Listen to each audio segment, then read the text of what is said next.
Under raging storm clouds, a lone figure stands silhouetted against the ancient walls of Castle Ravenloft. The vampire Count Strahd von Zarovich stares down a sheer cliff at the village below.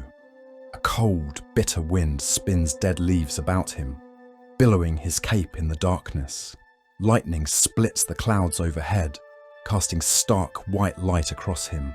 Strahd turns to the sky, revealing the angular muscles of his face and hands. He has a look of power and of madness. His once handsome face is contorted by a tragedy darker than the night itself. Rumbling thunder pounds the foundations of Ravenloft. The wind's howling increases as Strahd turns his gaze back to the village of Barovia. Far below, yet not beyond his ken, a wandering band of newcomers to his domain enter.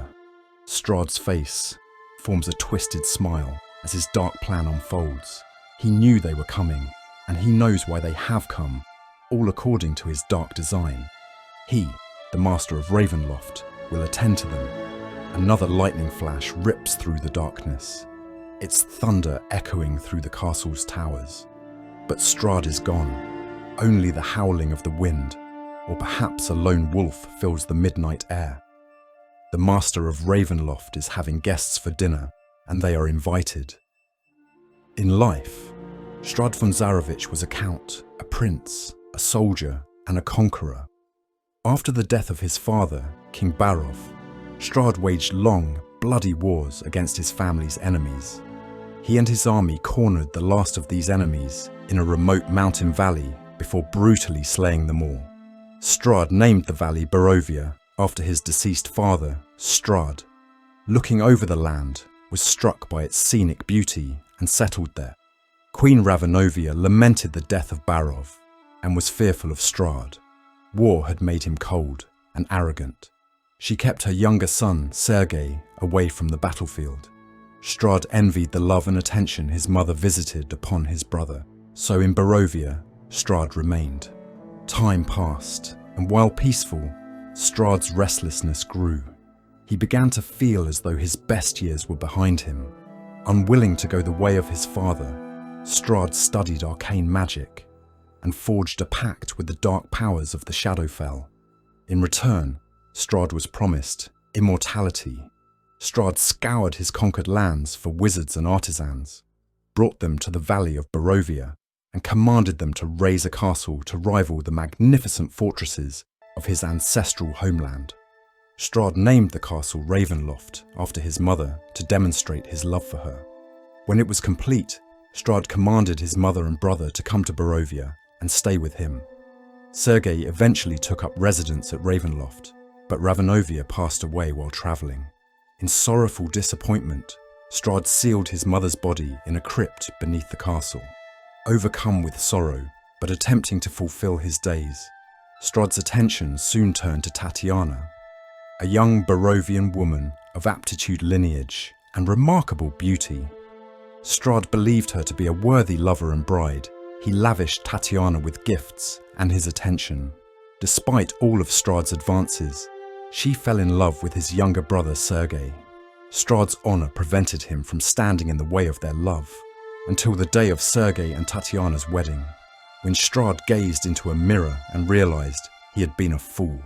Strahd, overcome by pride, lust and rage, murdered Sergei, drank his blood, and in doing so sealed the pact between Strahd and the dark powers. Strahd then chased Tatiana through the gardens nearby the ceremony, determined to make her see reason, make her accept, and therefore love him. Tatiana, feeling a great sense of fear, hurled herself off a castle balcony to escape Strahd's pursuit, plunging to her death. Castle guards, seeing this murder unfolding, seized their opportunity to rid the world of Strahd forever and shot their master with arrows. Strahd fell through a darkness, expecting to die. This was not to be. The dark powers honored the pact they had made.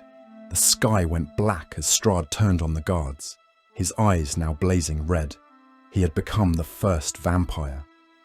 After slaughtering the guards, Strahd saw the faces of his father and mother in the thunderclouds, looking down upon him and judging him. He had destroyed the family bloodline, and in doing so, doomed all of Barovia. The castle and valley were spirited away, locked in a demiplane surrounded on all sides by a deadly fog. For Strahd, his people, and any newcomer, there would be no escape. Centuries passed into distant memory for Strahd. Since becoming a vampire, Strahd has taken several consorts, although none as beloved as Tatiana. All of these he turned into vampire spawn, a vampire under his control that follows his orders without question. Travellers pass through the mist that now provides a gateway to Barovia. Strahd feeds on these hapless souls, although they provide little nourishment and no comfort. From time to time, these strangers from far-off lands are brought into his domain to play a vampire's game of cat and mouse. Strahd now savours these moments, for though these strangers offer him no lands to conquer, they aren't so easily destroyed, and therefore provide a welcome diversion for the first vampire. Strahd's new desires entail finding someone worthy to rule in his stead, but his arrogance is so indomitable that few, if zero, are good enough in his eyes. He now believes in his cold heart that only a von Zarovich as great as he or his father could sway the dark powers to release him. Strahd believes his soul is lost to evil. He feels neither pity nor remorse, neither love nor hate. He doesn't suffer anguish or wallow in indignation. He believes, and has always believed, that he is the master of his own fate. When he was alive, Strahd could admit to letting his emotions get the better of him from time to time. Now, as a vampire, he is more monster than man, with barely a hint of emotion left. He is above the concerns of the living. The only event that haunts him is the death of Tatiana, but his view of the past is bereft of romance or regret. In his mind, her death couldn't have been prevented, and what is done cannot be undone. In life, Strahd lived to conquer. In undeath, he conquers still, not realms, but people, driving souls to become corrupt and destroying those that won't yield. As the undisputed master of Barovia, Strahd has many spies, from swarms of bats to wandering Vistani. These wanderers live outside civilization and are accepted by Strahd for their trades.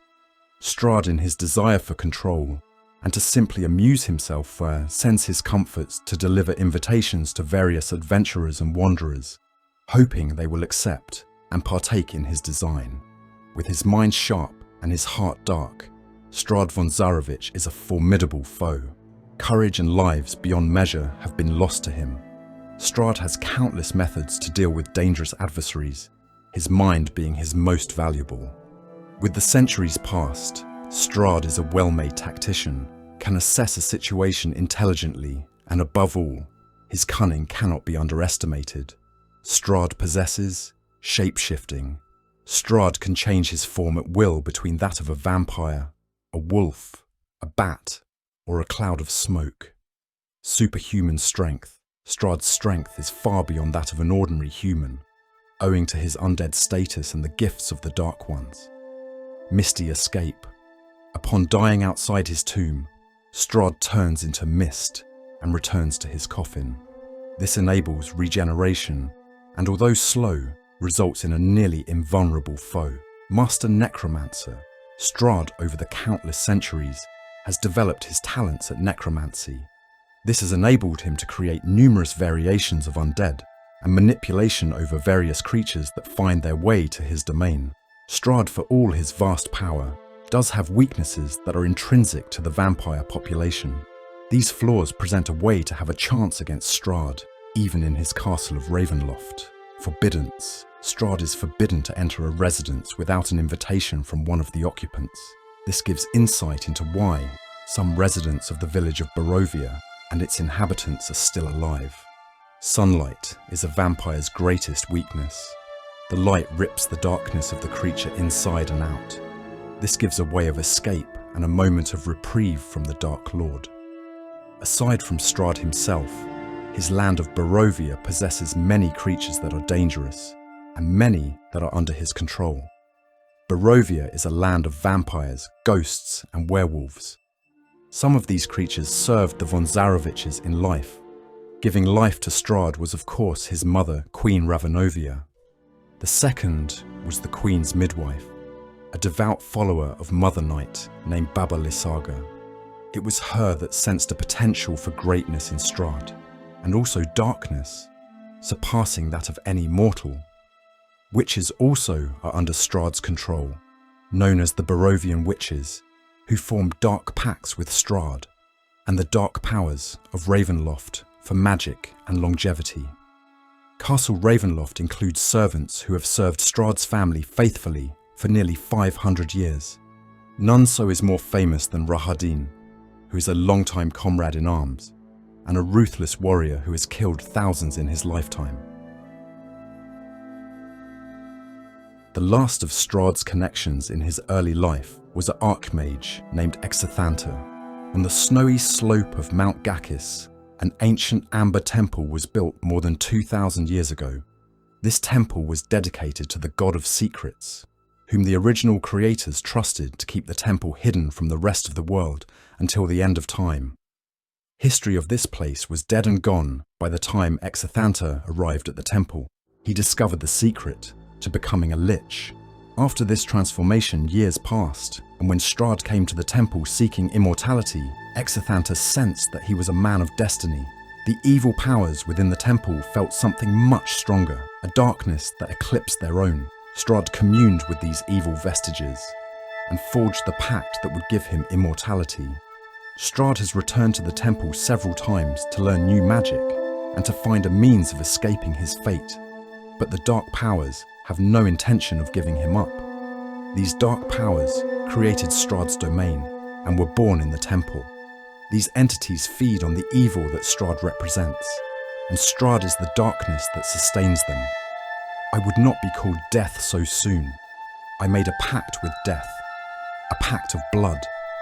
In our next video, we will be discussing in more detail the land of Barovia, its customs, what people, creatures, and darkness lie within this famous domain of dread. Thank you, and see you on the next video.